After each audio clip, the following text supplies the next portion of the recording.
Good morning class.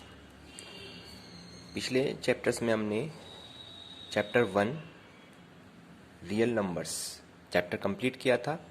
आज हम chapter 2 बहुपद, इंग्लिश में पोलियोन्यूमल्स बोलते हैं। पोलियोन्यूमल्स किसे हम इंग्लिश में कहते हैं बहुपद को। ठीक है, क्लास 9th। चलिए सबसे पहले हम पढ़ते हैं बहुपद।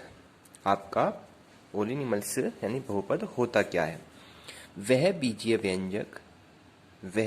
व्यंजक जिसमें चर राशि का घातांक एक धनात्मक पूर्णांक होता है तथा पदों की संख्या निश्चित होती है और प्रत्येक पद में चर राशि का गुणांक एक वास्तविक नंबर होता है।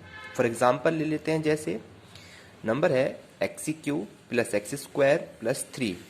चर और अचर पद दो मैंने आपको पिछले चैप्टर्स में बताए थे। चर नंबर्स कौन से होते हैं बच्चों? चर पद जो होते हैं कौन से बताए थे? जो आपकी x एंड y के रूप में होते हैं। एंड दैट इज अचर पद क्या बताए थे मैंने आपको? जो आपके नंबर्स होते हैं 1 2 3 4 इस तरह से, ये आपके अचर पद होते हैं।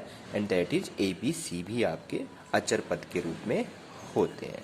ठीक है, अब इसके बाद हमने इसमें क्या पढ़ा? x³ + x², ये आपके चर पद है। ठीक है, तो आपका ये एक बीजीय व्यंजक हो गया है। यहाँ पर मैक्सिमम पावर 3 है, यहाँ पर मैक्सिमम पावर 2 है, यहाँ पर मैक्सिमम पावर 2 है। ये 3 पदों में एक बीजीय व्यंजक हो गया 1 2 3। ये 2 पदों में एक बीजीय व्यंजक हो गया है और ये 1 पदों में बीजीय व्यंजक हो गया है। तो वह बीजीय व्यंजक जिसमें चर राशि का घातांक एक धन पूर्णांक हो, पदों की संख्या निश्चित हो, प्रत्येक पद में चर राशि गुणांक एक वास्तविक नंबर हो, तो ऐसे नंबर्स को हम यानी कि बहुपद पोलिनोमियल्स कहते हैं। अब इसमें मैं कुछ आपको कंडीशन बताता हूँ। मैंने भी बताया आपको यहाँ पे एक पदी व्यंजक कौन सा होता है। एक पदी व्यंजक यानी अंग्रेजी में मोनोमियल कहते हैं, मोनोमियल। ठीक है, चलिए मोनोमियल्स अभी मैंने बताया था एक पद, इसमें केवल एक ही पद हो ओनली, कि ऐसा बहुपद जिसमें केवल एक पद हो। केवल क्या हो बच्चों? यहाँ पर एक पद हो, एक पद हो। ऐसे पदों को एक पदी या मोनोन्यूमल्स कहते हैं। ठीक है, ये एग्जाम्पल ले लेते हैं कोई। फॉर एग्जाम्पल जैसे x² ले लीजिए या 2x² ले लीजिए, यानी ये एक ही पद है। ठीक, नेक्स्ट में आपका ax हो गया, 3y हो गया। ऐसे सभी पद जो होंगे एक पदीय व्यंजक कहलाते हैं। क्लियर बच्चों? नेक्स्ट आता है सेकंड पॉइंट, द्विपदी। द्विपदी व्यंजक यानी कि इसे कहते हैं बाइनोमल, BINOMIL, बाइनोमल, द्विपदी व्यंजक। ऐसे पद या ऐसे बहुपद जिनमें दो पद होते हैं, केवल दो पद हों, ऐसे पदों को हम द्विपदी बहुपद कहते हैं। एग्जाम्पल ले लेते हैं कोई उदाहरण में, जैसे ax + b, इसमें दो पद हो गए 1 और 2। नेक्स्ट ले लेते हैं इसी में x² + 5x, इसमें भी दो पद हो गए 1 और 2 हो गए। एंड लास्ट ले लेते हैं कोई और सा पद x⁴n + 3, इसमें भी दो पद हो गए। ऐसे पद हमारे क्या होते हैं बच्चों? यहाँ पर बाइनोमियल कहते हैं, यानी द्विपदी बहुपद कहलाते हैं। नंबर 3 आता है त्रिपदी व्यंजक। ठीक है, कौन सा आता बच्चों? त्रिपदी। नंबर 3 आता है त्रिपदी व्यंजक। त्रिपदी मतलब ट्राइनोमल। ट्राई माने 3, बाई माने 2, मोनो माने 1। तो ट्राइनोमल क्या होता है हमारे पर? ट्राइनोमल। ठीक है, इसमें 3 पद होते हैं। ऐसे बहुपद जिनमें केवल 3 पद होते हैं, केवल 3 पद हों, ऐसे बहुपद को हम त्रिपदी बहुपद कहते हैं। एग्जाम्पल ले लेते हैं, जैसे हम एग्जाम्पल के रूप में ax + by + c, 1 2 और 3 पद हो गए इसके अंदर। x ले लेते हैं ax² + bx प्लस सी, इसमें भी 3 पद 1 2 3 हो गए आदि, ये सभी क्या होते हैं हमारे पास ट्राइनोमल, यानी कि जिसमें 3 पद हो गए उसे ट्राइनोमल, जिसमें 2 पद हो गए उसे बाइनोमल एंड जिसमें 1 पद हो गया उसे मोनोमल कहते हैं। ये हो गया बहुपद के टाइप्स आपके। क्लियर बच्चों यहाँ पे? अब बहुपद के क्या थे? ये पोलिनोमल्स के टाइप थे, प्रकार थे बहुपद के प्रकार, बहुपद के प्रकार थे। ठीक है, चलिए अब हम नेक्स्ट चलते हैं। यहाँ पे बहुपदों की घात को यानी पावर्स को कैसे पता करना है, पावर को फाइंड करना। ठीक है, इसमें हम तीनों पद पढ़ेंगे, घात के बारे में पता करेंगे। पहला आता है रेखिक बहुपद। रेखिक बहुपद, रेखिक बहुपद कौन से होते हैं बच्चों? यहाँ पे इंग्लिश में इसे लीनियर पोलिनोमल्स कहते हैं, लीनियर पोलिनोमल्स। ठीक है, चलिए अब लीनियर पोलिनोमल्स क्या होता है, रेखिक बहुपद क्या होता है? ऐसे बहुपद जो केवल एक घात वाले यानी एक पावर वाले होते हैं, जिनमें केवल एक घात होती है, एक घात वाले। फॉर एग्जाम्पल ले लेते हैं एक पावर वाले, जैसे यहां पे अगर मैं लिख दूं 3x + 2, पद तो 2 है, 1 और 2 पद, लेकिन पावर कितनी है? x की पावर कुछ नहीं होती तो 1 पावर होती है, यानी कि ऐसे बहुपद जिसमें एक घात वाले बहुपद होते हैं उन्हें हम रेखिक बहुपद कहते हैं, जिसमें x की 1 पावर है तो उसे हम क्या कहते हैं, यानी x अकेला हो या y अकेला हो। सपोज कीजिए नेक्स्ट नंबर ले लेते हैं हम यहाँ पे y + 1, तो ये भी क्या है? एक चर पद है, इसकी y की वैल्यू कुछ नहीं होती ऊपर, तो पावर 1 होती है, तो इसकी पावर भी 1 है, यहाँ भी 1 है। दैट इज ये नंबर्स कैसे हो गए आपके? एक रेखिक बहुपद कहलाते हैं। ठीक है, नंबर 2 पॉइंट ले लेते हैं इसी के अंदर। अब आता है हमारे पास द्विघाती बहुपद। द्विघाती बहुपद, द्विघाती बहुपद, द्विघाती मतलब जिसमें 2 पावर होती हैं, इसे क्वाड्रिक कहते हैं। इसे क्या कहते हैं बच्चों? यहाँ पे quadric, QUADRATIC, quadrics polynomials, quadric polynomials होता है ये। इसमें क्या है? इसमें आपकी जो चर पद में बहुपद होगा उसकी 2 पावर होंगी, जैसे फॉर एग्जाम्पल x² + 1, तो इसमें x की 2 पावर आ गई यहाँ पर, तो ये कैसा हो गया? एक द्विघाती बहुपद कहलाता है। ठीक है, इसी में और नंबर्स ले लेते हैं हम, जैसे भले यहाँ पे ये द्विपदी है, 1 और 2 पद है, लेकिन इसकी पावर भी 2 है। अब एक त्रिपदी ले लेते हैं, x³ - 4x + 5, इसमें 2। ठीक है, अब यहाँ पे देखिए इसमें है तो 3 पद, लेकिन इसकी पावर कितनी है? 2 है, तो ये भी कैसा बहुपद है? एक द्विघाती बहुपद कहलाता है, द्विघाती। ठीक है, क्वाड्रिक पोलिनोमल्स कहता है, क्वाड्रिक्स पोलिनोमल्स होता है। क्लियर बच्चों यहाँ पे? चलिए अब नंबर 3 आता है। नंबर 3 की बात करते हैं, त्रिघाती, त्रिघाती बहुपद। त्रिघाती बहुपद यानी कि इसमें क्या आएगा?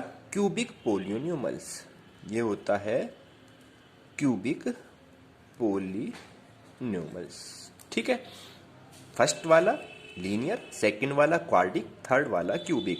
इसमें एक पावर होती है x की, यहाँ x की 2 पावर होती है, चाहे आपके पद इसमें कितने ही हो, एंड 3 में इसमें 3 पावर होगी। फॉर एग्जाम्पल ले लेते हैं, जैसे हम यहाँ पर 3x³ + 1, यहाँ पर पद 2 है लेकिन पावर कितनी है बच्चों? यहाँ पर 3 पावर है, इसलिए क्या हो गया? ये त्रिघाती बहुपद हो गया है। और एग्जाम्पल ले लेते हैं, जैसे x³ - 4x + 5। ठीक है, तो यहाँ पर x की कितनी पावर हो गई? 3 हो गई, लेकिन पद यहाँ कितने हैं? 3 ही है, तो ये भी क्या है? एक त्रिघाती बहुपद होगा। ठीक है, आदि। तो आज हमने इसमें कंप्लीटली बहुपद के बारे में पढ़ा। एक पदी जिसमें केवल एक अकेला पद हो, द्विपदी बाइनोमल यानी कि जिसमें 1 और 2 पद हो, त्रिपदी ट्राइनोमल जिसमें 1 2 3 पद हो, और अब इसके बाद हमने इसकी पावर चेक करी। रेखिक बहुपद कौन से होते हैं? लीनियर पोलिनोमियल जिसमें एक पावर होती है, x की या y की या z की, किसी भी। ठीक है, द्विघात में जिसकी 2 पावर होती है, त्रिघात में जिसकी 3 पावर होती है। क्लियर बच्चों? अब मैं कुछ आपको यहाँ पे इंपोर्टेंस रूल बताता हूँ। चलिए, कुछ इम्पोर्टेंट रूल देखते हैं। Some important rule, some important rule यानी कि आपको इन फॉर्मूलों का यूज आगे आएगा। ठीक है, सम इम्पोर्टेंट रूल देखते हैं कुछ। सबसे फर्स्ट नंबर आपकी नंबर 1 एलजेब्रिक आइडेंटिटीज कहलाती हैं। सारी की सारी हमारी क्या कहलाती है बच्चे? यहाँ पे एलजेब्रिक एंटिटीज, आइडेंटिटीज। ठीक है, एलजेब्रिक आइडेंटिटीज। ठीक है, आइडेंटिटीज। ठीक है, चलिए फर्स्ट आइडेंटिटीज क्या कहलाती है? अगर हमारे पास x प्लस वाई का होल स्क्वायर है, हम इसे a प्लस बी का होल स्क्वायर भी लेकर चलते हैं, क्योंकि यहाँ पे सारे के सारे हम पॉलिनोमियल्स पढ़ रहे हैं, बहुपद पढ़ रहे हैं, इसलिए हम यहाँ x और y के रूप में ही इसको रूल बनाते हैं। ठीक है, यहाँ पर हम a प्लस बी के रूप में भी इसको मैं आपको बताता हूँ। ठीक है, चलिए ये हो गया x प्लस वाई का होल स्क्वायर, या हम इसको रूल से कैसे करते हैं?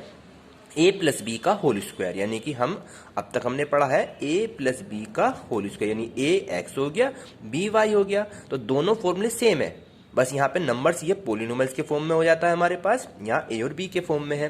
तो इसका फॉर्मूला खोलेंगे अगर हम a प्लस बी का होल स्क्वायर, तो क्या होता है?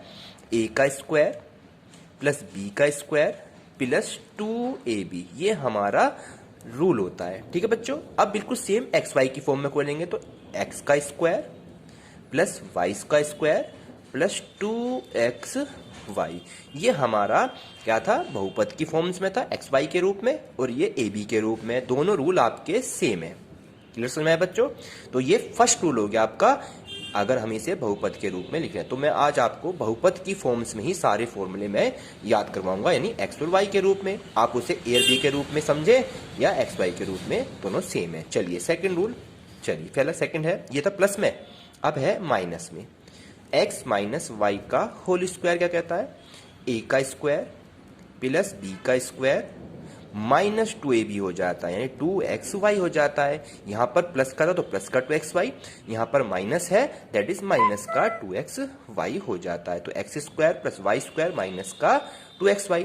थर्ड नंबर लेते हैं, थर्ड आता है आपका x square minus y square, यानी दोनों स्क्वायर अलग अलग हो जाते हैं। दैट इज उस कंडीशन पे एक बार माइनस में एंड एक बार प्लस में ये फॉर्मूला बन जाता है। अगर इसे हम ए की रूप में देखते हैं, ए प्लस बी के रूप में, तो ये हो जाता है ए का स्क्वायर माइनस बी का स्क्वायर, सेम फॉर्मूला है बिल्कुल, तो इसे लिख देंगे A minus B that is A plus B. तो ये वाई एक्स वाई के रूप में था, ये ए और बी के रूप में, दोनों वैल्यूज सेम है। ठीक है, चलिए नेक्स्ट फॉर्मूला देखते हैं। अगर हमारे पास 3 में आ जाए, ये तो 2 नंबर्स में था केवल, अगर अभी हम क्यूब की बात चल रहे हैं, एक्स प्लस वाई की whole cube, x plus y की होल क्यूब कर देते हैं बच्चों, तो ये हो गया ए प्लस बी का होल क्यूब, यानी कि एक्स की क्यूब प्लस वाई की cube plus 3xy and bracket x plus y, यानी कि इसे a प्लस बी के रूप में बताऊं, अगर मैं a प्लस बी का होल क्यूब लिख दूं अगर, तो x की जगह a हो गया, y की जगह b हो गया। तो इसे क्या करेंगे यहाँ बच्चों, हमने a की क्यूब प्लस b की cube plus 3ab that is a plus b, ये बन जाता है हमारा इस रूप में। क्लियर बात समझ में आया आपके? बिल्कुल सेम है, बस x और y की जगह हमने a और b को फाइंड आउट किया है यहाँ पे। चलिए अब ये था प्लस में, अब यहाँ पे हम लेके चलते हैं माइनस में, x माइनस वाई की होल क्यूब, तो क्या हो जाएगा बच्चों? यहाँ x की क्यूब माइनस वाई की क्यूब माइनस का 3xy and x minus Y. यहाँ पे सारी वैल्यूज माइनस में, यहाँ सारी वैल्यूज प्लस में आ जाती हैं। क्लियर हो गया? ये देते होल क्यूब के, जब पूरे का होल क्यूब है। अब अगर दोनों की क्यूब अलग अलग हो जाए, दोनों की क्यूब अलग अलग कैसे बच्चों? यानी कि x की क्यूब अलग प्लस y की क्यूब अलग हो जाए, x cube plus y cube, तो रूल बन जाता है x plus y that is bracket में x का स्क्वायर प्लस y का स्क्वायर माइनस xy।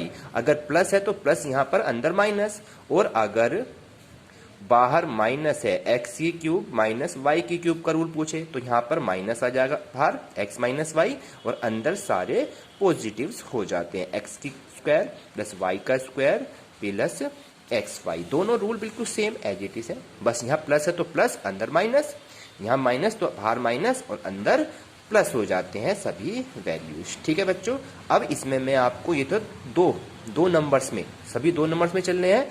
अगर 3 नंबर्स में कोई रूल आ जाए, सपोज कीजिए x plus Y plus z का होल स्क्वायर करना हो, यानी 3 नंबर्स हो गए 1 2 3 का होल स्क्वायर करना है, दैट इसका फॉर्मूला होता है x square plus Y square plus Z square plus 2xy 2yz plus 2z। Sequence क्या चला, x के बाद y, y के बाद z, z के बाद x, यानी x y z के रूप में ही ये फंक्शन आपका घूमता है, यानी कि x फिर y फिर z, यानी कि x y z फिर x y z फिर x y z, इसी तरह से ये रूल हमारा चलता रहता। तो x y y z, यानी x के बाद y, y के बाद z, z के बाद फिर x आ जाता है। तो x y y z z x, वो लिखा x y y z और z x, ये रूल हमारा इस तरीके से चला।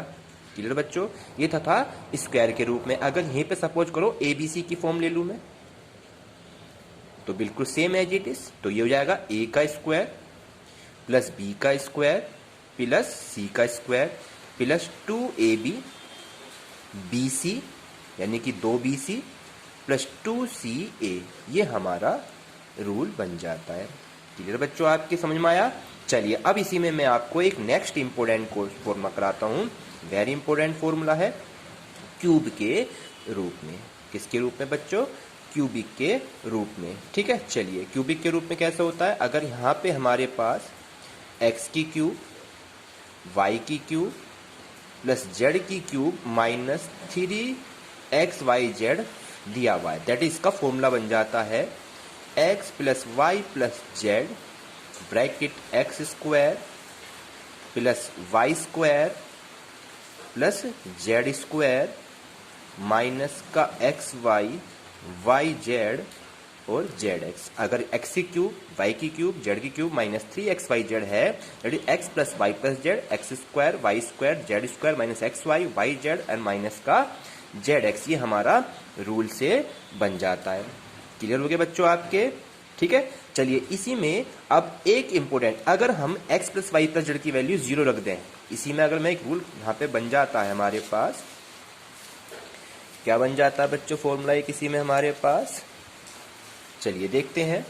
अगर सपोज कीजिए इसकी वैल्यू, किसकी वैल्यू, अगर x plus Y plus z की वैल्यू 0 है, यदि इसमें मैं x plus Y plus z की जगह क्या रख दूं बच्चों, 0 रख देता हूं। क्या रख देता हूं, 0।